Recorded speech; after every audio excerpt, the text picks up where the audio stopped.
I just really like that beginning when the camera kind of takes you through the property and in the door of the church, and you see that path, and it reminds me of the path that we share together every day at noon, but especially the long journey from the past 3 months.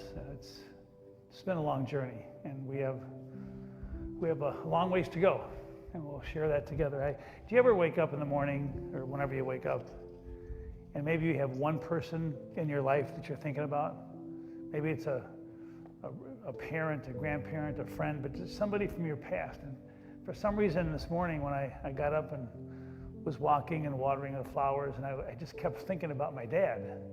And I mean, one of the reasons I think about him a lot is, number one, he's my dad, but also my dad passed away the week before I flew down to Texas to pick up Quentin at the age of 2 to come into our lives. And I remember that week of my dad dying and going down, and I just remember that. And he never got to meet Quentin. But I guess Romans 5, chapter 3.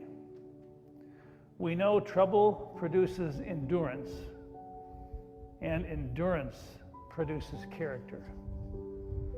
When I think of character and I think of endurance, I guess my thoughts do turn to my dad a lot, because he was one of those men of few words, unlike his son, who somehow was able to face each day, each challenge, each chapter in his life with a very quiet kind of courage. And he had endurance.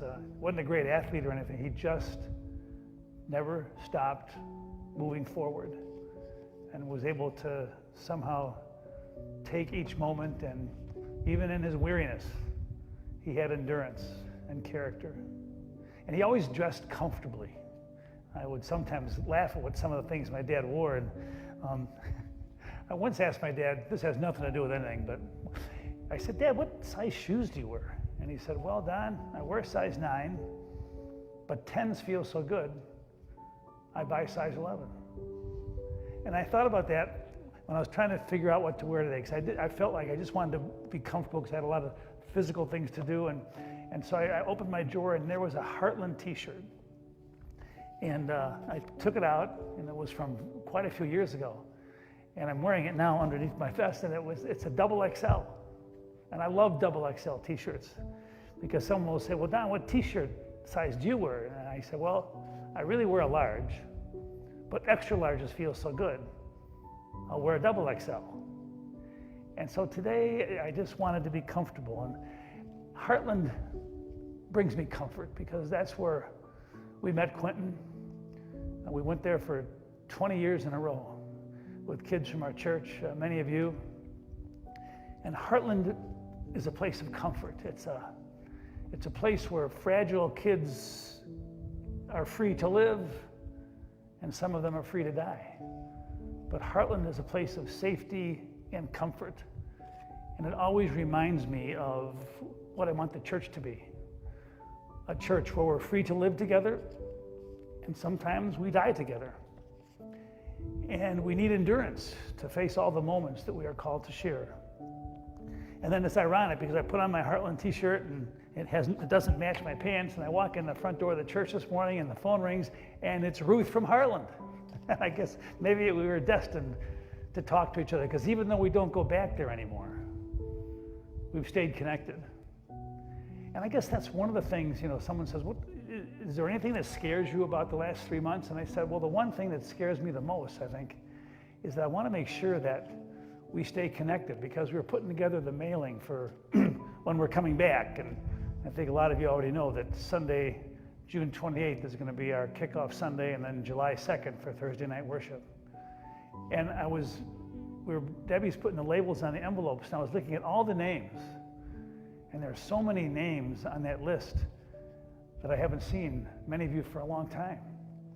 And even those of you who came to church regularly, it's been 3 months since I've seen many of you. And I guess my biggest fear is that over time we so easily can become disconnected. And I don't want that. And that's one reason why I certainly enjoy coming here at noon, and of course our Sunday services. But that connection that we have for each other, and that connection that we have for what is good and decent in life, I want that to stay strong. And that's, I guess, part of my personal mission and the church's mission every day. There was a kid in high school, and we went to the same church.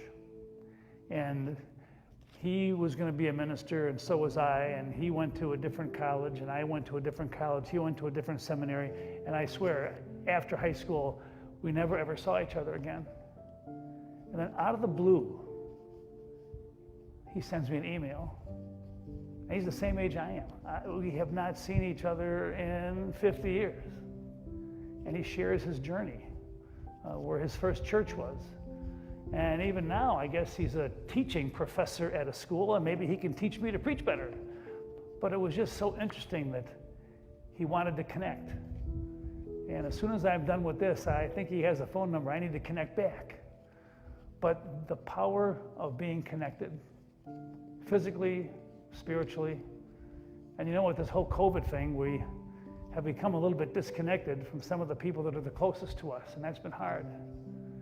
And even now, in the past couple of weeks, with the protests and facing the injustices and some of the harshness and the noise and the violence that's going on, I don't want to become disconnected to the heart and soul of who we are.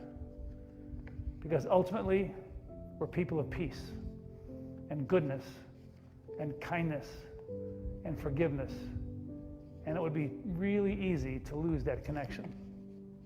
But we're not going to, because we stand for what is good and what is right and what is decent, and that connection will keep us alive. I look forward to seeing you sitting in some of these seats in a couple weeks, but most of all, I just look forward to just that journey through our property, through the hallways, through life, that journey.